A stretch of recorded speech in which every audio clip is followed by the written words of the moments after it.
Alaykum, o'zingizni tanishtiring. Assalomu alaykum, Indira. Assalomu alaykum, Ikrom Fazlbek.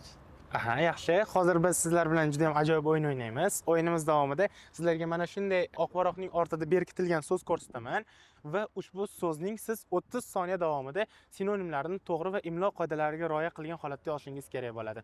Va o'yinimiz oxirida g'olib bo'lgan ishtirokchiga hamkorimiz Sarmoya Books tomonidan kitob hadya qilamiz. Nigor, biz boshladik.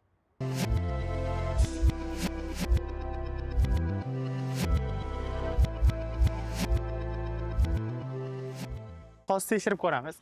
Shodon, to'g'ri. Birinchi ishtirokchimizda faqat bitta dona. Ikkinchi ishtirokchimizda shod, xushchaqchaq, to'g'ri. Shod, shodon, to'g'ri. Ko'ngli to'q, xursand. Yo'q, oxirgisini ola olmaymiz. Ko'rib turganingizdek, bizning ikkinchi ishtirokchimiz 3 ta sinonim bilan o'yinimizda g'olib deb topildi va hamkorimiz Sarmoya Books tomonidan kitob yutib oldi. Xo'p, dunyoqarash nomli kitob zo'r ekan. Sizga ham rahmat o'yindagi ishtirokingiz uchun. Rahmat, charchamang. Charchamang. Sizga ham rahmat.